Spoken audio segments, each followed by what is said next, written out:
I'm Genevieve Randall with Nebraska Public Media, and we're so pleased to support Lincoln Symphony Orchestra with these pre-concert chats. Some of LSO's concerts can be heard statewide on our occasional series, Nebraska Concerts. For this particular concert, we get to meet an amazing singer in the artist Lemmy.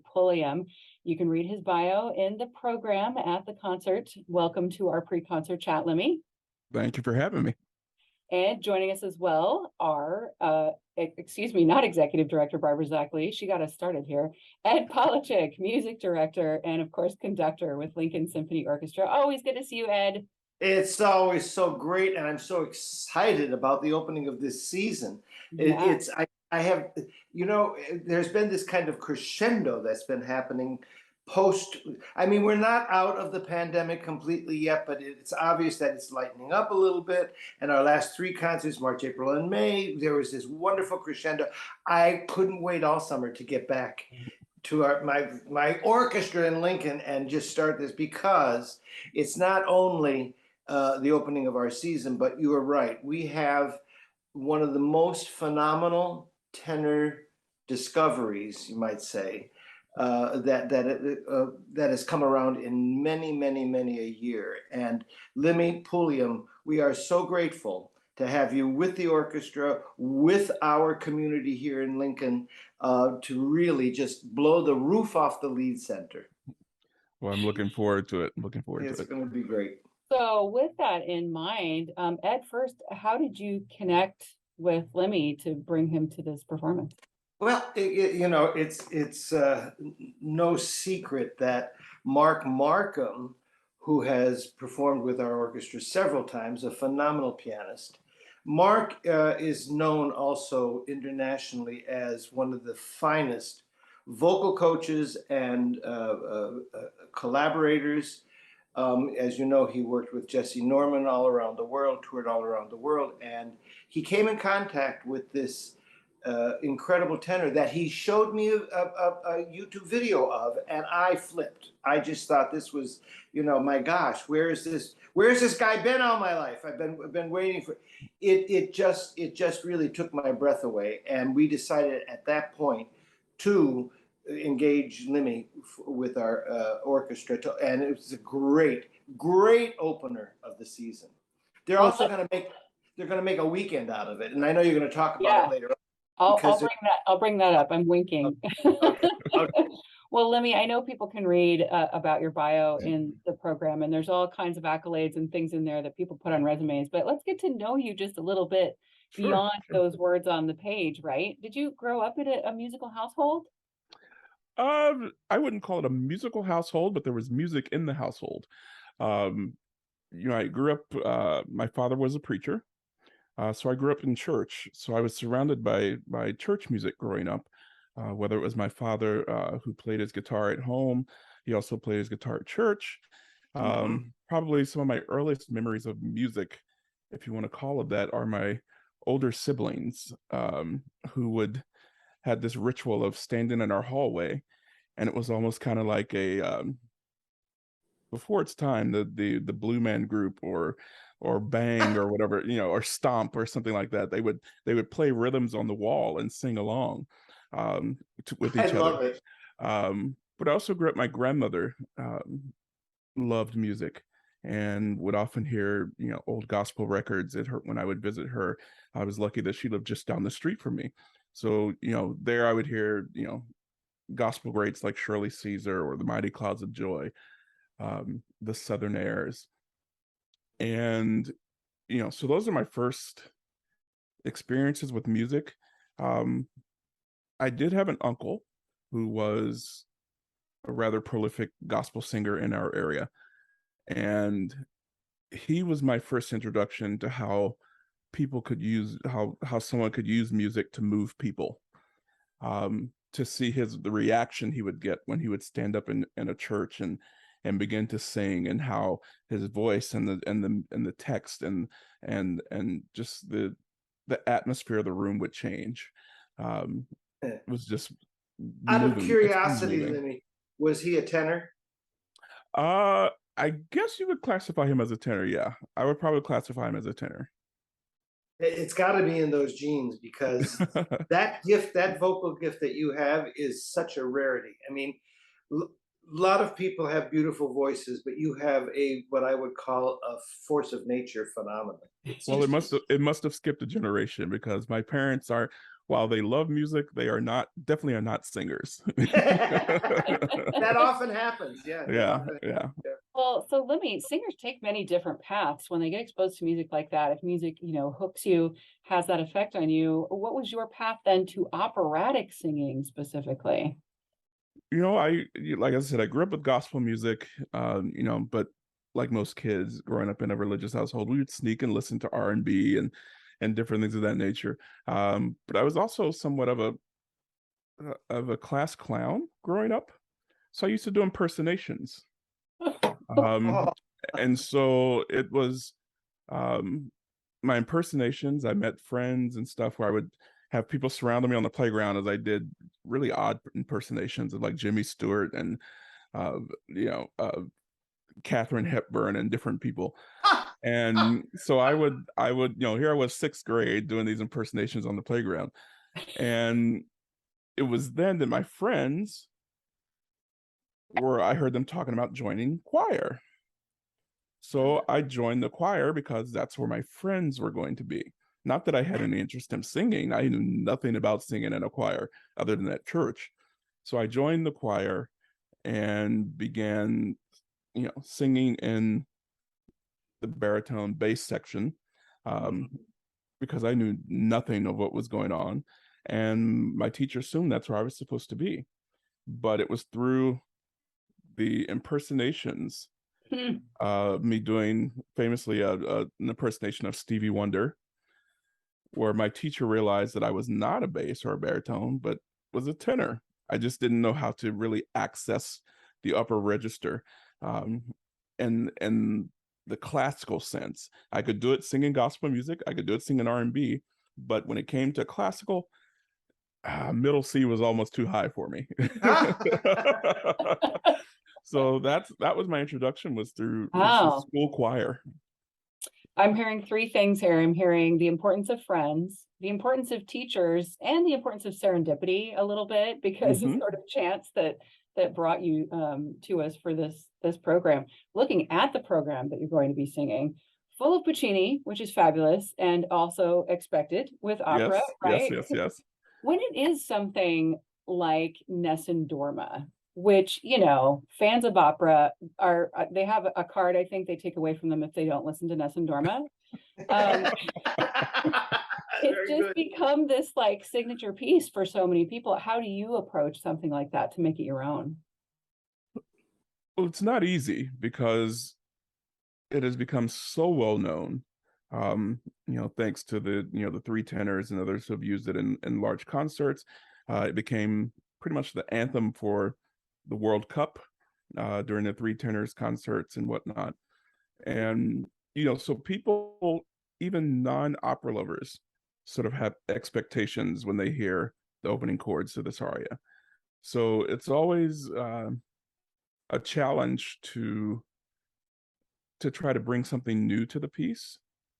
Um, my goal, as any time I'm on stage, is to always bring something new and to bring something um, that I don't think anyone else but me can bring to it. And again, I say that's not easy, but it's when when you have someone. The great part about it is when you have, it's not just me. I'm just one of the instruments on stage. So when you're on a stage with an orchestra and the conductor and you have this massive collaboration going on, you become in tune to what's going on around you. And oftentimes I can come up with new ideas of how I want to approach something just You by listening to my fellow musicians on stage. It's a And play, yeah. yes, to play You off of play each off other. one another. You get a certain signal that maybe the solo clarinet or the solo Yes. cello or whatever You know, happens. And you go, they may oh, phrase something. that's The right. clarinetist may phrase something a certain way. The first violins may phrase something a certain way that I've never heard before. And I hear it in my ear and I'm like, oh, that's interesting. You know, so I can play with that. And so I always look forward to the opportunity to collaborate and to hopefully hear and bring something new to each piece every time I have an opportunity to sing them. You bet. Well, and Ed, you've got all kinds of things for the orchestra to do by themselves as well to go along with this. There's overture, preludes, a march, pretty famous opera march, and a meditation, which will also feature Anton Miller, I understand, Lincoln Our Symphony incredible concert master, Oh right? God. How do you guys work together on the repertoire for this? I'm going to assume, tell me if I'm wrong, that Lemmy chose all of the sung pieces, and then it was LSO's job to choose the Yeah, intermezzos, if you will. exactly. I asked Lemmy and Mark what would be your kind of your favorite kinds of things to do, and I'll build a program around that. And when I got the list of the arias and the songs that Lemmy will be presenting on this concert, it was wonderful because it all of a sudden just gave me, oh, there are two Puccinis. Well, that's great because there's the Manon Lescaut intermezzo from Act 3, that's also Puccini. But there was also the Verdi. How can we forget Verdi in opera, right? There's the Celeste Aida from the opera Aida, which then thought, oh gosh, I can do that prelude that's just a short, gorgeous opening, and then I can do to close the first half the good triumphal march, which everybody knows. And this is another thing that I just love about this kind of program. You get these very well-known kind of standard repertoire that everybody might know. And again, I, like Lemmy, would want to put our stamp as Lincoln's Symphony Orchestra on what we're doing. But we're also mixing into that repertoire things that maybe you don't get to hear that often.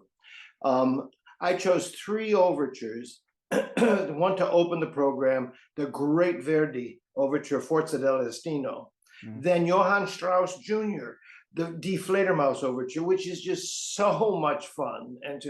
And then I kind of found out, little birdie told me, by the name of Mark Markham, by the way, that Lemmy's one of his favorite overtures is The Bartered Bride. And I thought, oh God, Smetana, a great Czech composer, and I haven't done that in so many years. So I'm going to open the second half with that.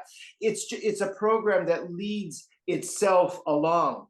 Then on top of the arias, Lemmy also presented 3 Neapolitan songs, 2 of which I'd heard, but I'd never done before. Amare Chiare and Core Ingrato. Beautiful. I mean, this is that kind of southern Italy, Calabrese, Sicilian influence of the folk song, of the beauty of that. The most famous one that everybody will recognize, I'm sure, is Torna a Sorrento. And it's the kind of music that will just tear your heart out. You can look at your heart and watch it beat and love this music and put it right back into your chest, because it's such fabulous, fabulous music. It really is. It's great. Oh, it's so awesome. Well, we've got maybe 5 to 4 minutes left of our chat. And I wanted to ask sort of a controversial question of Lemmy, because before we get to, speaking of Mark Markham, talking about this other concert that's coming up, well, you're not supposed to pick favorites, right? But is there a favorite in the repertoire that we're going to hear you sing? Not really. I love all of the music, which is obviously why I offered it up. But I don't think I actually have a favorite to sing out of the ones that I'm doing. I know. If you want me to pick one, I would probably say Vesti la Giubba. It's probably one of my absolute favorites. The Leoncavallo, right? Yeah. Vesti la Giubba. It's always fun to sing. It's when you think of opera and drama, Vesti la Giubba just encompasses it all. It's and that's the reason why, huh? But also it's just so fun to sing. It's one of those songs that as a young tenor you hear it and you just you spend your younger years just hoping and praying that one day you'll have the opportunity to sing this aria. And it's just so visceral. Yeah, but it takes a very special. It's a double-edged sword. It says it takes a very very special artist, and it takes a very unique special voice to be able to do that song. Um, Someday, after maybe 2 or 3 scotches, I'll sing my version of this, and then you'll know why I became a conductor. Well, I want to make sure that we also mention not only this night at the opera concert, but a concert of spirituals that you are going to perform at Yes. First Plymouth Church in Lincoln, Lemmy, along with Mark Markham. And that's again this coming Sunday, the 18th. How did that get pulled together? Talk to me about choosing the repertoire and making that concert happen. Well, it's, Mark and I began collaborating in our first collaboration happened in February of 2020. And it actually was the very final performance I did before the pandemic. And it was a recital at my alma mater, Oberlin, which where I studied with the father of your concertmaster, Anton Miller. And we collaborated on this recital, and it was one of those things where, I've known of Mark for a very long time through his work with other artists and, obviously with Jesse Norman and whatnot. And we became friends on Facebook. And one day I just reached out and said, I would love to have the opportunity to collaborate with you one day. Little did I know he had already seen some of my videos online, and he said, "Oh, sure, we can make that happen, I think." And and so we found an opportunity to do that. And once we began working together, and things shut down, we began just talking about things we would like to do. And I mentioned to him that I would love to. I've had this dream of always doing a program of nothing but spirituals. And he became really excited about it. And before I know it, he was putting together a list of things he thought would work. Yeah. He had, sets of spirituals combined together into groups. And we had this beginning of a program that was just off and running. We had the opportunity to try it out a couple of times, kind of mid-pandemic, at a recital in Kingsport, Tennessee, and another in Baltimore. And the audience was so receptive. They were so receptive to the program, and they were with us 100% from the opening notes. And it was just so moving to be able to share music that has that's so important to me historically, and it sort of brings together my upbringing in the church and my love of classical music, brings the two of those together. And it's a really special program, and I'm so happy that we're going to get to present it in Lincoln. Mark Markham he's a genius. He really is. He really is. I adore Mark because I just love working with him as a soloist when he plays with the orchestra.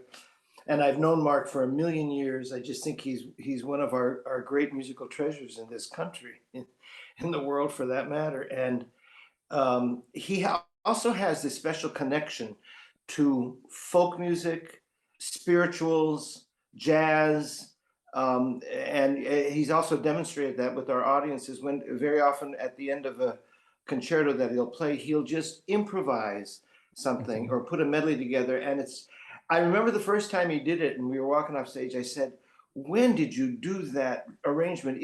That's spectacular." He said, just now. Did it out. I went like, and you'll get to see some of that on our program, because there are some moments that are improvised. So hopefully you'll come out on Sunday and spend some time with us. And it's a wonderful program.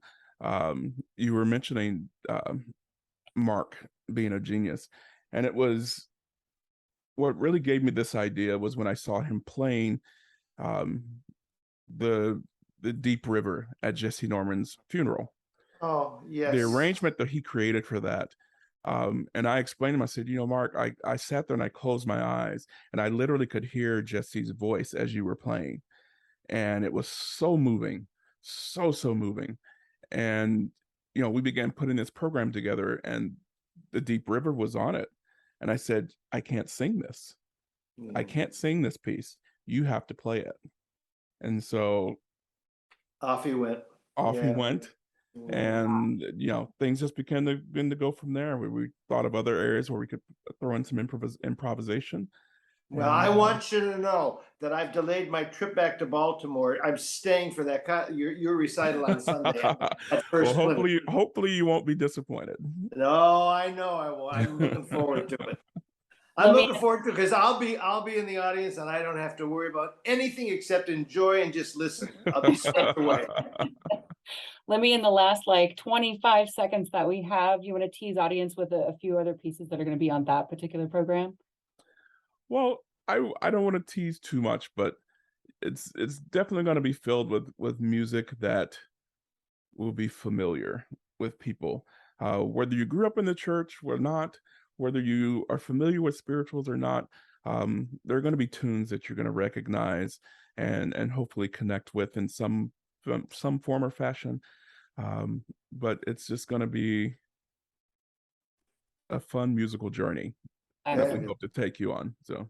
Well, and again, Lemmy Pulliam is joined by Mark Markham for that performance, and that is coming up this Sunday at First Plymouth Church. And we've also been talking about this week's concert kicking off this season for Lincoln Symphony Orchestra, A Night at the Opera, featuring Lincoln Symphony Orchestra playing a number of overtures and preludes, music by Verdi, Puccini, and much more, and guest soloist Lemmy Pulliam. We've also been joined here by Ed Politik, of course, for our pre-concert chat. You guys, thank you so much. This has been a really fun discussion. So looking forward to all the music making.